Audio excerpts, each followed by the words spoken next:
Computer की online classes में अब तक आपने फर्स्ट चैप्टर के बारे में पढ़ा कि कैसे नेटवर्क के प्रकार क्या क्या होते हैं, नेटवर्क किसे कहते हैं, इंटरनेट से आप क्या समझते हैं, इनके बारे में आपने जाना। आज का चैप्टर आपका लिनक्स ऑपरेटिंग सिस्टम के ऊपर है। लिनक्स ऑपरेटिंग सिस्टम एक ऐसा ऑपरेटिंग सिस्टम है जो कि यूज़र को, या कहना चाहिए मल्टी यूज़र को, बहुत ज़्यादा सुविधाएं प्रदान करता है। किस प्रकार से एक Linux operating system window operating system से अलग है, क्या उसका प्रयोग किया जाता है, कैसे उसको प्रयोग करते हैं, कैसे लिनक्स ऑपरेटिंग सिस्टम को सिस्टम के अंतर्गत इंस्टॉल किया जाता है, कैसे उसके अंतर्गत कमांड दी जाती हैं, इन सभी के बारे में आप अध्ययन करेंगे। सभी वीडियो को आप लगातार देखते रहें, कोई भी वीडियो आप स्किप नहीं करेंगे, क्योंकि यदि विषय को आपको समझना है तो उसके लिए आपको सभी वीडियो लगातार देखनी होगी। तो आज के इस ट्यूटोरियल में हम आपको लिनक्स के इंट्रोडक्शन के बारे में बताएंगे कि लिनक्स का विकास कैसे हुआ, कैसे वो हाईलाइट हुई, कैसे वो समाज में आई। लिनक्स के बारे में ये एक ऑपरेटिंग सिस्टम है। सबसे पहले तो आप ये जान लें कि लिनक्स क्या है, एक ऑपरेटिंग सिस्टम है। और ये कैसा ऑपरेटिंग सिस्टम है, ये मल्टी यूज़र ऑपरेटिंग सिस्टम है। मल्टी यूज़र का मतलब होता है कि इसमें जिस किसी भी सिस्टम के अंतर्गत लिनक्स ऑपरेटिंग सिस्टम पड़ा हुआ होता है, उसके अंतर्गत एक समय में एक से अधिक यूज़र या प्रयोगकर्ता काम कर सकते हैं। यूज़र या प्रयोगकर्ता क्या होते हैं, जो आप कहलाते हैं। जैसे आप अपने लैब में बैठते हैं तो एक समय में केवल एक ही स्टूडेंट, एक ही बच्चा काम कर सकता है। क्यों कर सकता है वो काम? क्योंकि उसका जो ऑपरेटिंग सिस्टम है आपके लैब में जो पड़ा हुआ है वो विंडो ऑपरेटिंग सिस्टम पड़ा हुआ है। जबकि लिनक्स एक ऐसा ऑपरेटिंग सिस्टम है, इसमें एक साथ 10 बच्चे भी काम कर सकते हैं, 50 बच्चे भी एक साथ बैठकर काम कर सकते हैं। तो Linux operating system is a multi user operating system. Linux की शुरुआत किसने की थी? लिनक्स की शुरुआत या लिनक्स का जो प्रोजेक्ट स्टार्ट किया था, एक प्रोजेक्ट स्टार्ट किया था 1964 में बेल लेबोरेटरी के द्वारा।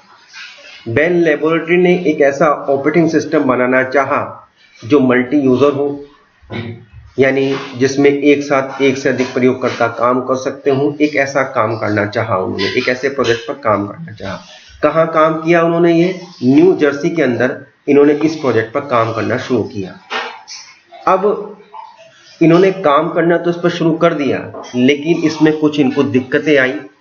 ये ऐसा ऑपरेटिंग सिस्टम बना नहीं पाए और इन्होंने 1969 में 1969 में इसको विड्रॉ कर दिया, यानी इस प्रोजेक्ट को छोड़ दिया। कह दिया कि हम इस पर अब काम नहीं कर सकते, हमसे ये बन नहीं रहा है। मैं आपको बहुत डीपली स्टडी करा रहा हूं इसकी, तो इसको आप बड़े ध्यान से सुनते रहेंगे। जब इसको विड्रॉ कर दिया तो एक साइंटिस्ट हुए हैं डेनिस रीची, आप इनके नाम से परिचित भी होंगे, जिन्होंने सी लैंग्वेज का विकास किया था। तो डेनिस रीची और केन थॉमसन, ये दो साइंटिस्ट आए 1969 में। उन्होंने ये कहा कि नहीं, इस पर काम बंद नहीं होना चाहिए, इस पर हमें दोबारा से रिसर्च करनी चाहिए, दोबारा से खोज करनी चाहिए, कुछ नया इन्वेंशन इसके अंतर्गत करना चाहिए, जिससे कि हम उस ऑपरेटिंग सिस्टम को बना सकें जो मल्टी यूज़र ऑपरेटिंग सिस्टम हो। मल्टी यूज़र ऑपरेटिंग सिस्टम की श्रृंखला में उन्होंने एक ऑपरेटिंग सिस्टम उस समय बनाया जिसका नाम उन्होंने रख दिया यूनिक्स, UNICS। आजकल आप इस नाम को यूनिक्स के नाम से समझते हैं, UNIX, यहाँ पर X लिख देते हैं। तो ये यूनिक्स क्या है? यूनिक्स एक, जो आप लिनक्स ऑपरेटिंग सिस्टम पढ़ने जा रहे हैं, बेसिकली ये यूनिक्स ही है। ये यूनिक्स के आधार पर कुछ इसने अजम्पशंस, कुछ अभिकल्पनाएं अपने अंदर एडॉप्ट कर रखी हैं। एजम्पशंस या अभिकल्पनाएं क्या होती हैं कि कुछ उसने फार्मूले ले लिए यूनिक्स से, कुछ ऐसे सिद्धांत, कुछ ऐसे नियम ले लिए जिसका प्रयोग करते हुए उसने लिनक्स ने अपना ऑपरेटिंग सिस्टम बनाया। अब सबसे पहले क्योंकि 1969 के अंतर्गत जो साइंटिस्ट आए डेनिस रीची ने, उन्होंने इस बंद किए हुए प्रोजेक्ट पर जो 1969 में विड्रॉ हो गया था, उस पर डेनिस रीची ने और केन थॉमसन ने काम करना शुरू कर दिया। काम करने के बाद उन्होंने पहला जो ऑपरेटिंग सिस्टम बनाया उसका नाम उन्होंने रखा यूनिक्स, UNICS, जिसकी फुल फॉर्म होती है यूनिप्लेक्स्ड इंफॉर्मेशन एंड कंप्यूटिंग सर्विसेज। ये इसकी फुल फॉर्म होती है। और इस सॉफ्टवेयर को बनाने का उद्देश्य क्या था? इस सॉफ्टवेयर को बनाने का उद्देश्य था कि हम ये जब सॉफ्टवेयर देंगे तो ये बिल्कुल फ्री देंगे, फ्री ऑफ कॉस्ट देंगे, यानी हम सामने वाले यूजर से, प्रयोगकर्ता से हम इसकी कोई कीमत नहीं लेंगे। ये इनका उद्देश्य था और ये उसमें सफल भी हुए। बाद में इस यूनिक्स का नाम यूनिक्स रख दिया गया था। क्लियर? 1975 में इसी पर काम करते करते यूनिक्स का एक वर्जन तैयार हो गया जिसको हम कहते हैं यूनिक्स V6। ये मोस्ट पॉपुलर वर्जन रहा यूनिक्स का, जिसके अंतर्गत यूनिक्स के सारी कमांड क्रियान्वित होती थी। यानी जो सबसे टॉप मोस्ट वर्जन आया लेटेस्ट, वो कौन सा था? यूनिक्स V6 था, जिसके अंतर्गत सभी के सभी कमांड्स रन होने लगी थी, जो कि मार्केट में आ गया था और मार्केट में बिल्कुल फ्री आया था। अब जैसे ही कोई चीज फ्री आती है मार्केट में, तो उससे कमाने के, सोर्स ऑफ इनकम ग्रहण करने के कुछ ना कुछ तरीके कंपनियां ढूंढ लेती हैं। तो उस समय जब ये वर्जन फ्री हो गया, सबके लिए अवेलेबल हो गया, तो कंपनियों ने सोचा कि हम कुछ पैसा कमाते हैं, क्योंकि ये मोस्ट पॉपुलर वर्जन मार्केट में आ गया था और बिल्कुल फ्री था, कोई भी इसको एक्सेस कर सकता था। तो उस समय कंपनियां आई और उन्होंने, ये कंपनी आई जैसे IBM एक कंपनी आई, उसने इस यूनिक्स का, जो यूनिक्स V6 उस समय पॉपुलर था, उन्होंने अपना एक वर्जन बना दिया यूनिक्स का, जिसका नाम उन्होंने रख दिया AIX। यानी यूनिक्स ऑपरेटिंग सिस्टम का नाम उसने क्या रख दिया? अपना एक सॉफ्टवेयर बनाया उन्होंने, अपना एक ऑपरेटिंग सिस्टम बनाया जो कि यूनिक्स के आधार पर ही था, जो कि यूनिक्स के बेस पर ही था, लेकिन उन्होंने IBM ने उसका नाम रख दिया AIX। जो कंपनी थी, सन लैबोरेटरी जो थी, उन्होंने सोलारिस के नाम से अपने सॉफ्टवेयर का नाम रख दिया। ये सारे जो AIX है, सोलारिस है, ये क्या है? ये सब यूनिक्स ही हैं, यूनिक्स ऑपरेटिंग सिस्टम है, लेकिन जो कि वो फ्री था, तो फ्री तो मार्केट में उपलब्ध था ही, लेकिन कंपनी ने अपना पैसा कमाने के लिए उस फ्री वर्जन के अंदर अपने नाम से कुछ सॉफ्टवेयर डाल दिए, जिसका नाम उन्होंने सोलारिस रख दिया। मैक, एक एप्पल कंपनी हुई आती है, उसने अपना मैक ऑपरेटिंग सिस्टम बना दिया यूनिक्स के बेस पर ही। HP ने अपना एक ऑपरेटिंग सिस्टम बनाया जिसको हम UX बोल देते हैं। तो ये क्या कहलाते हैं? फ्लेवर ऑफ यूनिक्स कहलाते हैं। यूनिक्स के अलग अलग फ्लेवर, फ्लेवर आप जानते हो, जैसे आप कोई ड्रिंक पीते हैं, कोई कोल्ड ड्रिंक पीते हैं, तो उसके अलग अलग फ्लेवर होते हैं। ठीक इसी प्रकार से जो कंपनी है, उन्होंने इस ऑपरेटिंग सिस्टम के अलग अलग फ्लेवर तैयार कर दिए कि ये इस टेस्ट का है, ये इस टेस्ट का है, ये इस टेस्ट का है। इसको आप इस तरह से समझें। इसमें जो लिनक्स आया, ये इस लिनक्स को भी हम यूनिक्स का पार्ट ही कह सकते हैं, फ्लेवर ऑफ यूनिक्स ही कह सकते हैं। क्यों? क्योंकि लिनक्स ऑपरेटिंग सिस्टम का विकास किसने कर दिया था? इस डेनिस रिची ने कर दिया था। एक आधार, एक नींव डाल दी थी। लेकिन ये सभी के सभी सिस्टम, जो ऑपरेटिंग सिस्टम अब तक हमने आपको बताए, ये सभी के सभी पेड हो गए थे। इसमें प्रयोगकर्ता को बहुत ज्यादा पैसा देना पड़ता था, जबकि जब इसकी शुरुआत हुई थी तब ये उद्देश्य बनाया गया था कि हम जो प्रयोगकर्ता को ऑपरेटिंग सिस्टम प्रदान करेंगे वो फ्री ऑफ कॉस्ट प्रदान करेंगे। यहाँ पर हर ऑपरेटिंग सिस्टम की कीमत लगभग $5000 निर्धारित कर दी गई थी, जो कि आज के समय में भी बहुत कॉस्टली होती है। तो ये तो उस समय 1975 की बात आपको बता रहे हैं, जब इसमें इन ऑपरेटिंग सिस्टम की कीमत $5000 रख दी गई थी।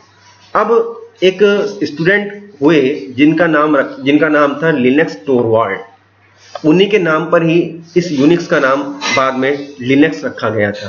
कुछ लोग कहते हैं कि लिनक्स यूनिक्स से निकला है, ऐसा नहीं है। लिनक्स ने अपनी जो शुरुआत की थी, अपने सॉफ्टवेयर को, अपने ऑपरेटिंग सिस्टम को बनाने की जो शुरुआत की थी, वो 0 से स्टार्ट की थी। हाँ, उसने कुछ सिद्धांत, कुछ पोस्टुलेट्स, कुछ नियम यूनिक्स से जरूर अध्ययन करते हुए स्टडी किए थे। उनको अध्ययन किया था, उनको स्टडी किया था, यूनिक्स के अंदर क्या क्या चीजें लिखी हुई है, उसके बाद उसने अपना एक ऑपरेटिंग सिस्टम बनाया था। लेकिन ऐसा नहीं कह सकते कि लिनक्स यूनिक्स से निकला है। ये गलत धारणा है, गलत अवधारणा है कि लिनक्स यूनिक्स से निकला है। हाँ, उसके कुछ पोस्टुलेट्स का अनुपालन किया गया था। तो 1991 में लिनक्स टोरवाल्ड एक स्टूडेंट थे। उन्होंने सोचा कि सब कंपनियों ने पैसा कमाना शुरू कर दिया है, अब मुझे अपने आप ही एक ऐसा सॉफ्टवेयर, एक ऐसा मल्टी ऑपरेटिंग सिस्टम बनाना पड़ेगा, मल्टी यूजर ऑपरेटिंग सिस्टम, जो बिल्कुल फ्री होगा, जिसको मैं बिल्कुल फ्री दूंगा, उसमें कोई समझौता नहीं करूंगा। तो उन्होंने 1991 में इस प्रोजेक्ट पर काम करना शुरू कर दिया। काम करने के बाद उन्होंने क्या किया, एंड्रयू टेनेनबम एक बहुत अच्छे राइटर भी हैं, बहुत अच्छी इनकी बुक्स भी आती हैं। इन्होंने इसका अध्ययन किया, एंड्रयू टेनेनबम की बुक्स का अध्ययन किया और मिनिमिक्स ऑपरेटिंग सिस्टम के नाम से एक ऑपरेटिंग सिस्टम बना दिया जिसको बाद में लिनक्स कहा दिया गया। लिनक्स क्या है? बेसिकली लिनक्स को हम यदि परिभाषित करना चाहें व्हाट इज लिनक्स, तो लिनक्स को हम कहेंगे कर्नल है। Linux is kernel. कर्नल किसे कहते हैं, कर्नल क्या होता है, शेल क्या होती है, इसके बारे में हम आपको आगे की वीडियो में बताएंगे। लेकिन आज आप एक बात समझें कि लिनेन टेनेनबम, जो एंड्रयू टेनेनबम थे, उन्होंने क्या किया, जब ये सारे के सारे सॉफ्टवेयर, सारे के सारे ऑपरेटिंग सिस्टम पेड हो गए, उनके लिए पैसा देने लगे, तो उस समय कंपनी में या मार्केट में एक ऐसा एनवायरनमेंट शुरू हुआ जिसका नाम रखा गया फ्री सॉफ्टवेयर मूवमेंट। जैसे आप गूगल पर देखते हो, अक्सर देखते भी होंगे कि कुछ सॉफ्टवेयर फ्री डाल दिए जाते हैं, तो उस समय भी साइट के अंदर, वेबसाइट्स के अंदर कुछ सॉफ्टवेयर फ्री डाल दिए गए और ये कह दिया गया कि आप इनकी मदद से फ्री सॉफ्टवेयर का निर्माण कर सकते हैं। एक ऐसा एनवायरनमेंट क्रिएट कर दिया गया। क्यों कर दिया गया? क्योंकि जो कंपनी ने पैसा कमाना शुरू कर दिया था लिनक्स के ऊपर, उसको उन्होंने रोकना था। तब लिनक्स टोरवाल्ड ने क्या किया, इन फ्री सॉफ्टवेयर की मदद से, कुछ फ्री सॉफ्टवेयर की मदद से और कुछ कर्नल की मदद से, जो कर्नल क्या है, kernel what is kernel, kernel Linux है, कमांड है, तो इन दोनों को मिलाकर उसने एक ऑपरेटिंग सिस्टम का निर्माण किया।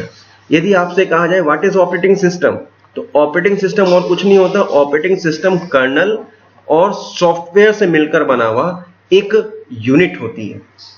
कर्नल क्या है? कर्नल इज लिनक्स, जो आपको हमने बताया कर्नल क्या है, लिनक्स है। और लिनक्स को, और यदि जीएनयू यानी जो हमारे फ्री सॉफ्टवेयर मूवमेंट के जो फ्री सॉफ्टवेयर पड़े हुए थे, उन सबको मिलाकर जब एक ऑपरेटिंग सिस्टम बनाया गया, तो उस ऑपरेटिंग सिस्टम का नाम रखा गया लिनक्स ऑपरेटिंग सिस्टम।